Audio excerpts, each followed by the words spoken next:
Labas Ritas, my new friends, how are you? Not sure. That was my vocabulary. I hope that's okay.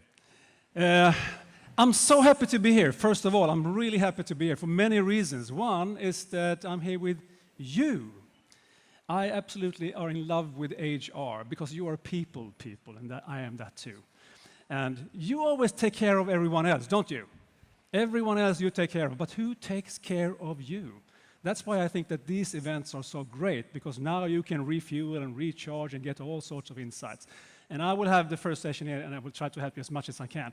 The other reason for me to be here, see if I can get this iPad going for you, is that I had a near-death experience yesterday, and I'm so happy to be alive and with you. If we can get this to work, then I will show you exactly what happened. Oh, I think I need to have my glasses on. I'm old. Actually, I'm not old anymore. I decided I level up. So I'm on level 57. That's pretty good, isn't it? Here's what happened yesterday, if we can get this up and running. If it doesn't, then I'll tell you anyway. I was up at the TV tower yesterday, outside of the fence. Those are my legs over there. You know how you take pictures on the beach? I was terrified. So I'm actually extra happy to be here with you right now. There you go. So the topic of my session here is this.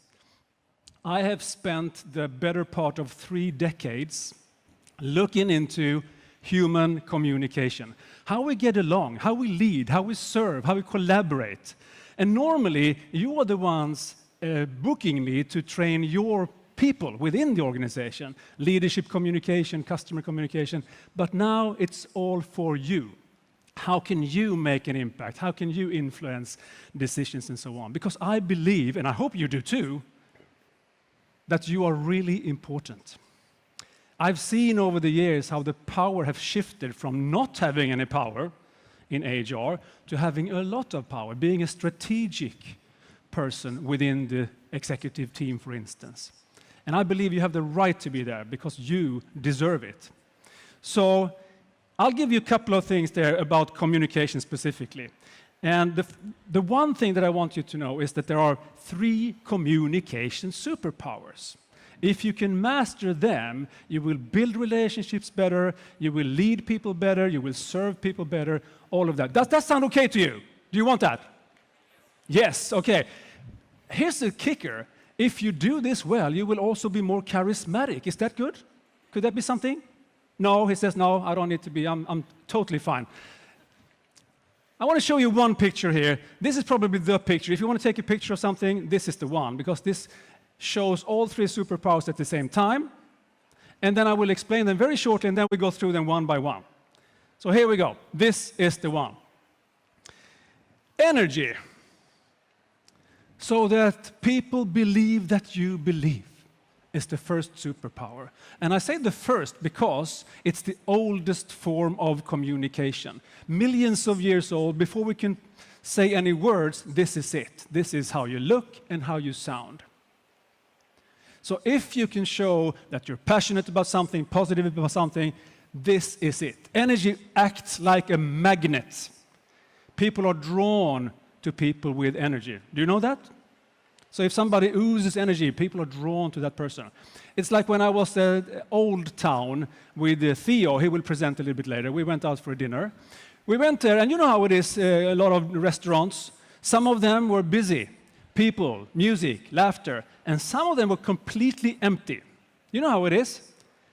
Hands up for you guys now. I'm going to see a poll here. How many of you would choose, if you have to choose, you're hungry, would choose the place where there are other people? Give me hands up if you want to be there.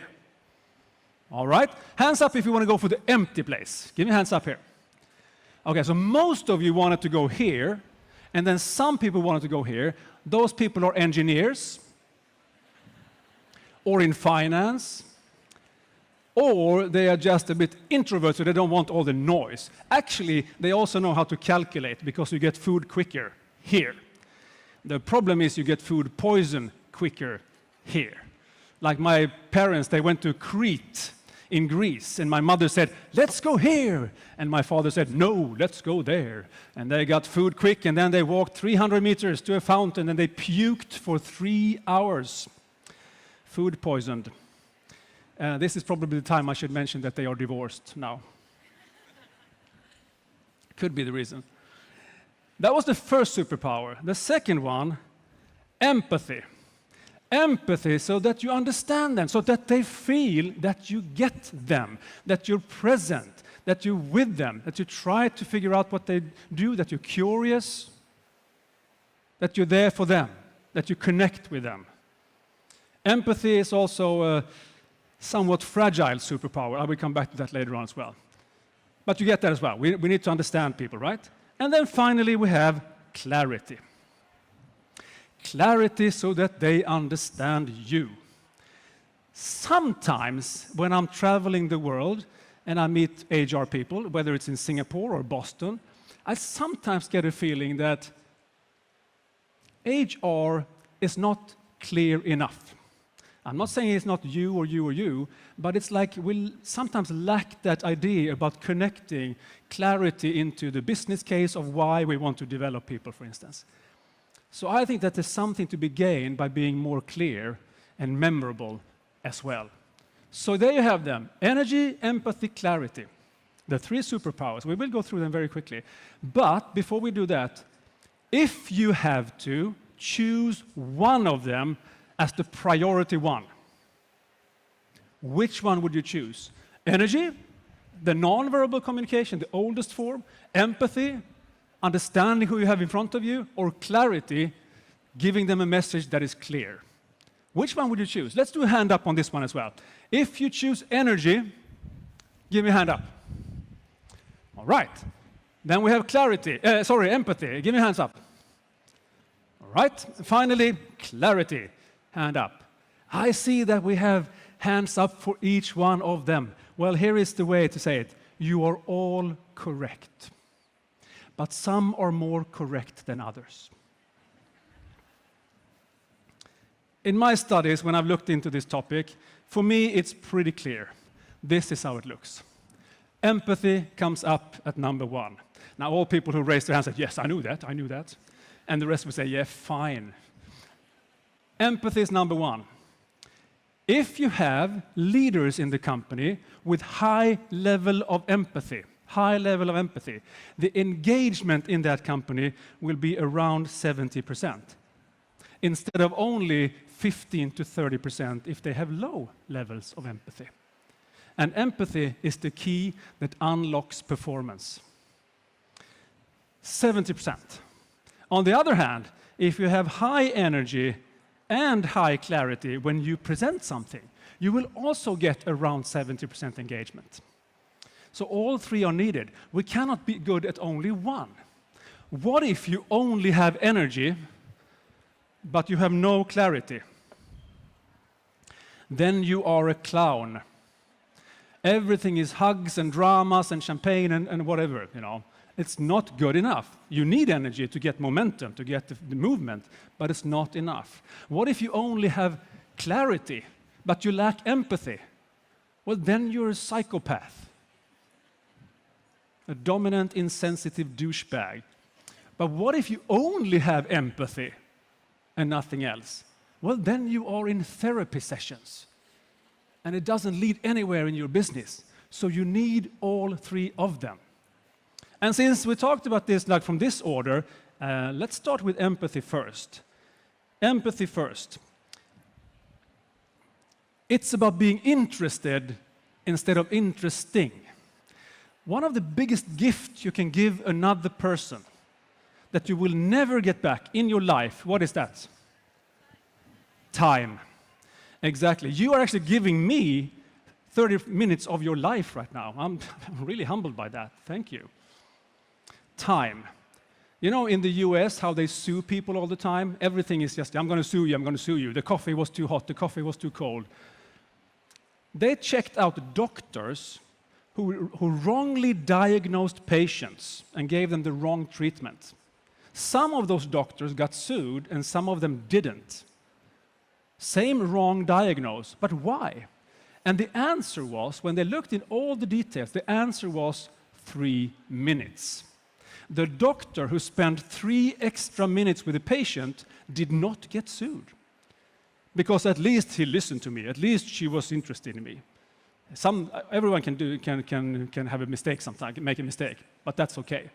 If they didn't spend those 3 minutes, they were sued.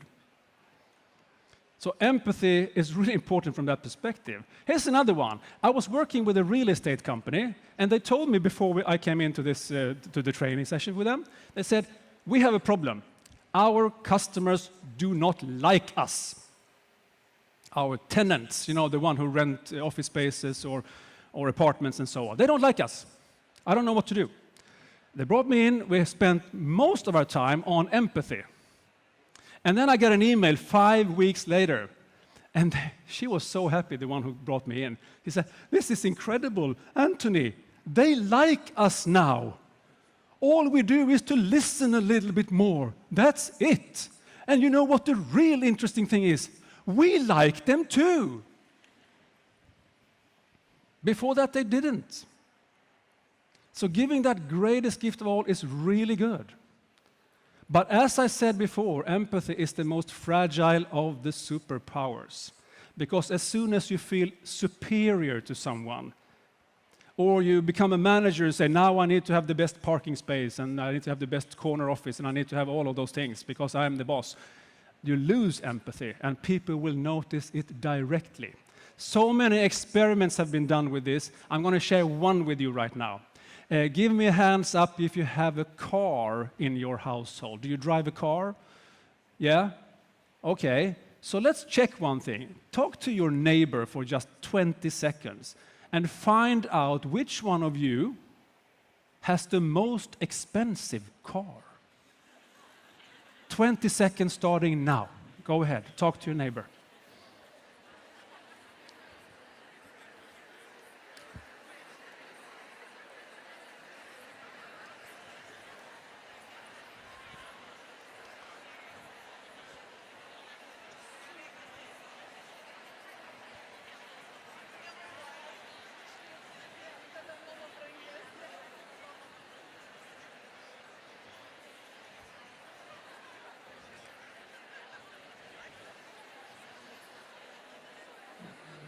Five, 4, 3, 2, 1. Welcome back to beautiful Vilnius, beautiful Lithuania. All right, let's do a poll. Actually, before we do that, have you all seen that I dressed up for you?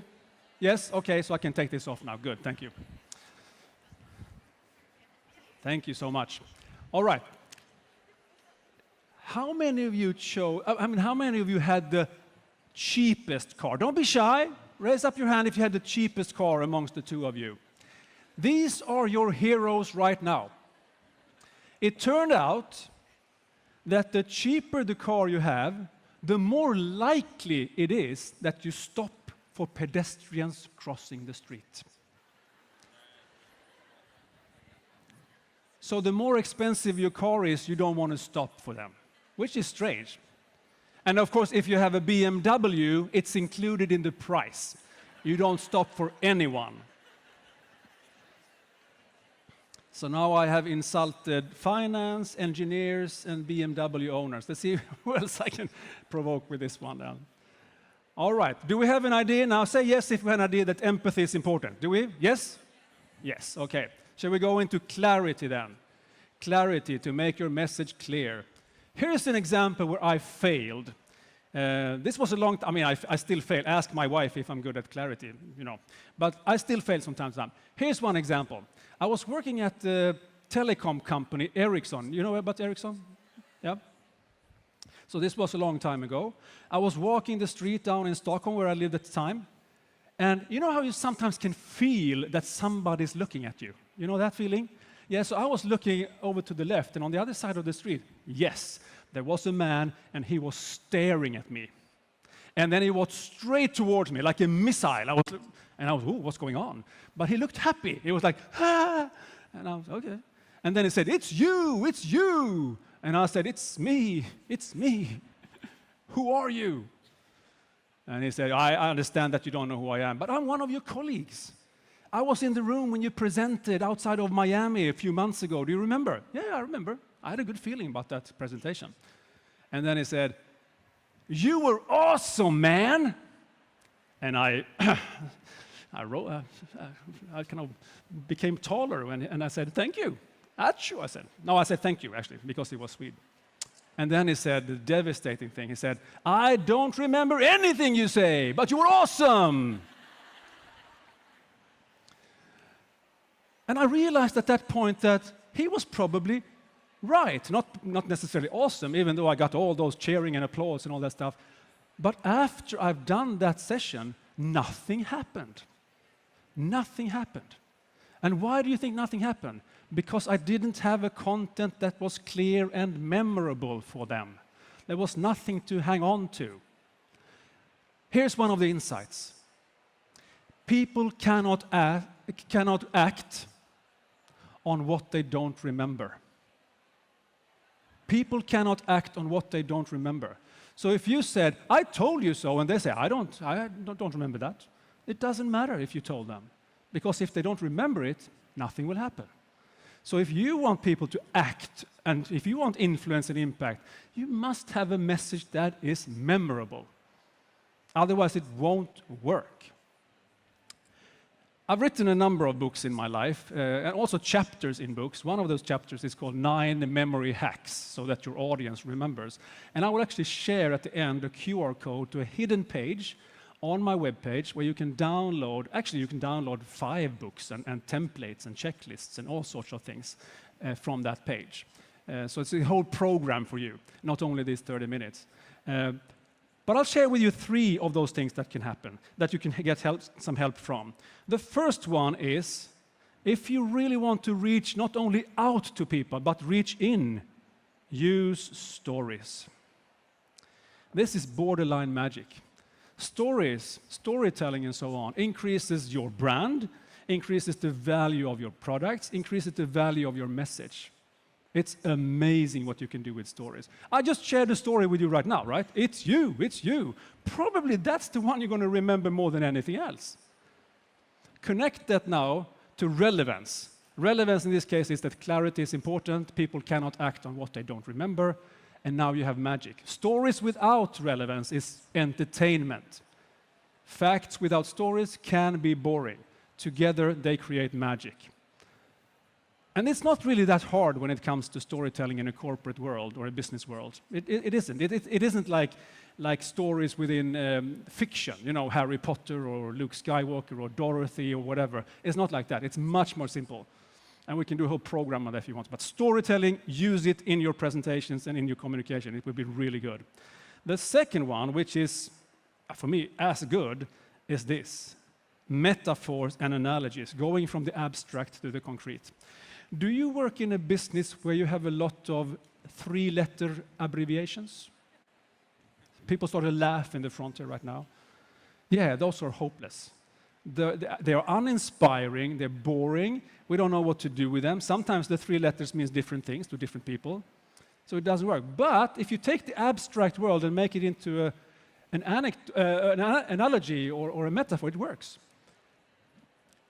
Do you remember the song from the Archies called Sugar? I think we will have a singer after me, so I'm not going to try to compete with that. But let me try this one, see if it works. And if you want to sing along, this is a short one. It goes like this. Sugar, ta ta ta ta ta, honey, honey, ta ta ta ta ta. You know the song? Do you really think they sing about glucoses and bee vomit? No. That guy sang about the girl that he wanted to date or marry or, you know, mix his DNA with. I don't know.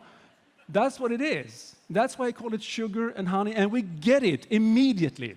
I come from way back, I mean, I've been doing this for 20 years, but before that, when I was in the telecom industry, I mentioned before,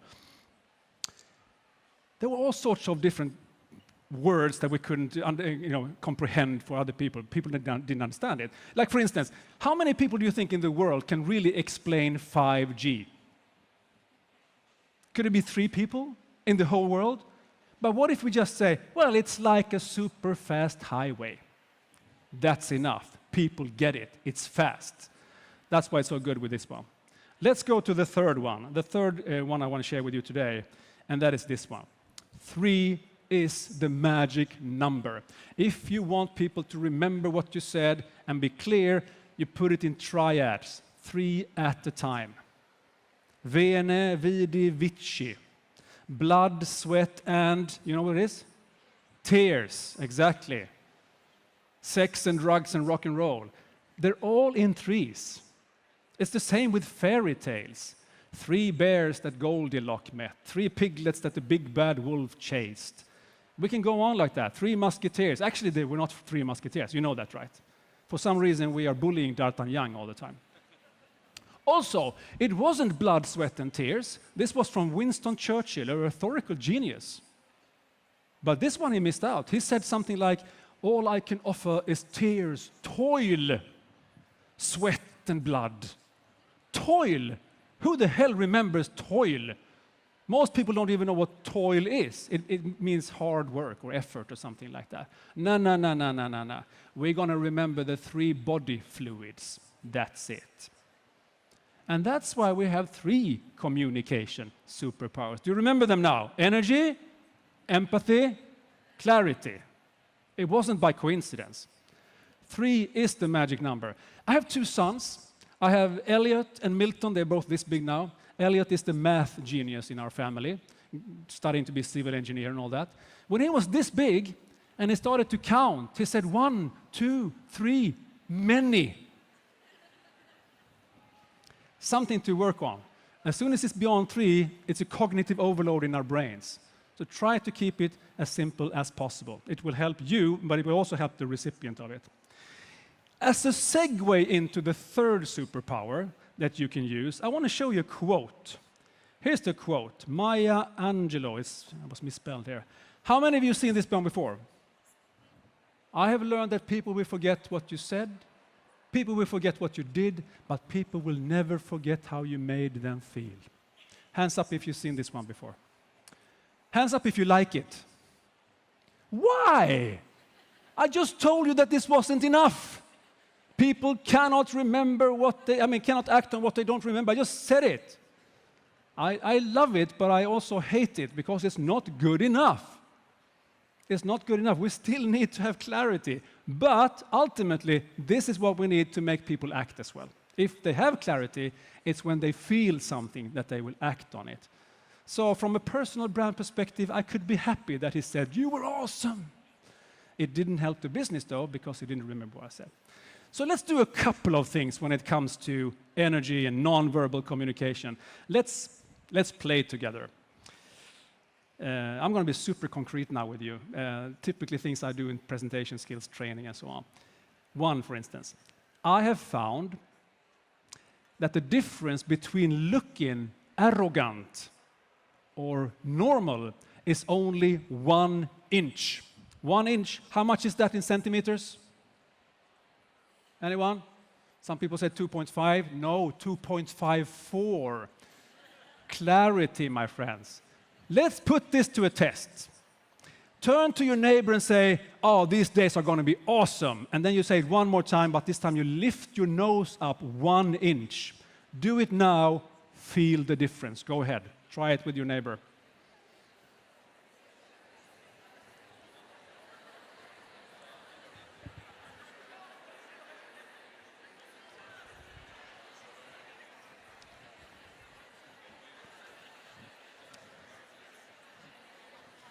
I have a feeling that you all got it immediately. Energy. Small things can make a big difference when it comes to this. Did you all feel that it was strange when they did this? Can you imagine that during the whole pandemic, you did this all the time? Putting your laptop in your lap? I'm so tired of looking at all those untrimmed nostrils you cannot imagine.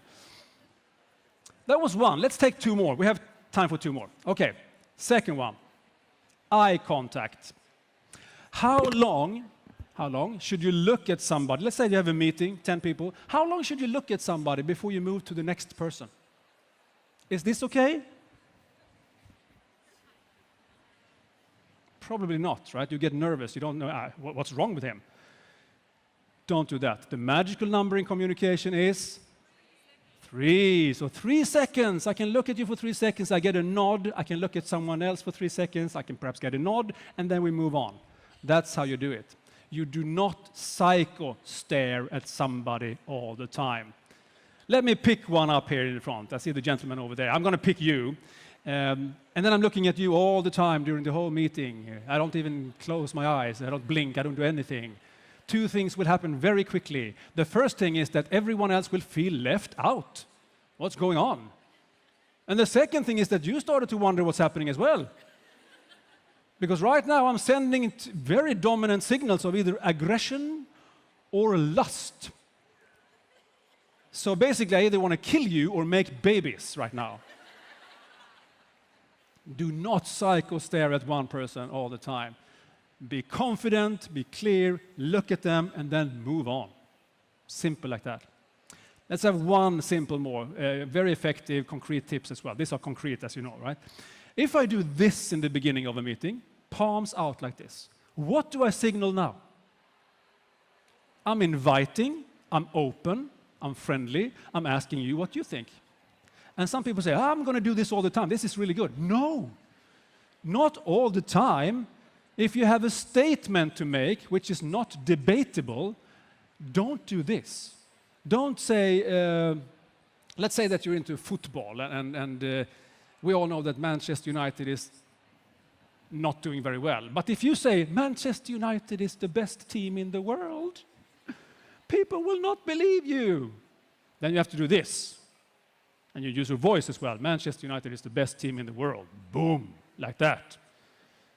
So some people say, I'm going to do this all the time. No. What if I, at the very end of this session, said, okay, that was it for me. Any questions? I don't want any questions. My personal observation, everything I talk about this comes from psychology, but this is only my personal observation, is that men tend to do this more and women tend to do this more. And I think we can benefit from being more flexible here. This is mansplaining. The worst example of mansplaining I ever heard was this man explaining the content of a book to a woman. And even when she said that she wrote the book, he could not stop. No, listen here. This is incredible. So the way you use your body can strengthen your message or weaken your message. The way you use your voice can make people more or less interested. Really powerful stuff. So there you have them, the 3 communication superpowers, all at once. Let me give you one of my quotes that I would like to share with you, is this one. Communication will either build or break trust, and trust is the currency of leadership. And another one also, if they don't feel you, they won't follow you. So they have to get that feeling going, for sure. Imagine a year from now, you come back to the HR week in Vilnius, and you have started to practice, you've worked on this, you've worked on your empathy, understanding people better, worked on the clarity, tailoring the message to the right audience, and you worked on your energy, the way you deliver it. How much better will you be then? How much more influence have you had? How much more impact have you had? And imagine if you don't. Have anything happened by then? Actually, it has. You will go backwards compared to everyone else who's taking a leap forward. So I urge you to work on those superpowers because, again, as I said, you are important. And to end this, I'd like to share one simple story about empathy. It's about my son, Milton. Elliot was the math genius. Milton is the social genius. So when he was only 5, 6 years old, I asked him, Milton, can you tell me the difference between being able to hear and being able to listen? He looked up at me and said, you are the communication expert. You should know. And I said, thank you, but I'm interested in what you're saying. So he looked up and said, okay, pay attention. To be able to hear is simply to not be deaf. But to listen, Daddy, that's when you really try to understand what the other person is saying. And not only what they're saying, also what they mean. Do you get it? I'm looking at this boy for 3 seconds in silence, and then I say, "Welcome to the company, my son." Here is where you can find tons of more information. You can download books. I have one of them with me here, Employee Engagement. You can download it. Here's the 3 communication superpowers, 20 communication insights. There's also links where you can download body language books. Actually, I have these 2 copies if anyone wants it. But that's it for me. So, Achu, thank you so much for today. Good luck with the rest of your work. Hey. Hey. Thank you, Antoni. Thank you. I know that we are short of time. Yeah, I'm sorry. Yeah, it was but like- if I could just give you one question. Yes. I mean, we always talk about communication is important, right? But could you give us an example from your past, from your experience, when HR communication was really powerful and addressed the results to the organization? I have a fresh example of that one. So I was called in to do booth staff training. It's on the commercial side, still communication training, but for people like that in the booths. And this was done as a joint venture between branding, communication, and HR. The fact that they worked together created this program where I had the opportunity to deliver one of the days. It was a 4-day program, and it was beautiful. And the way they got more return on investment of their investments here was amazing. 4-to-1, I think. They got massive results. Wow. And HR played a key role. So yes, you are important. Thank you very much. Thank you. Antoni Lacinai, everybody. Hello. Thank you. Aš galvoju,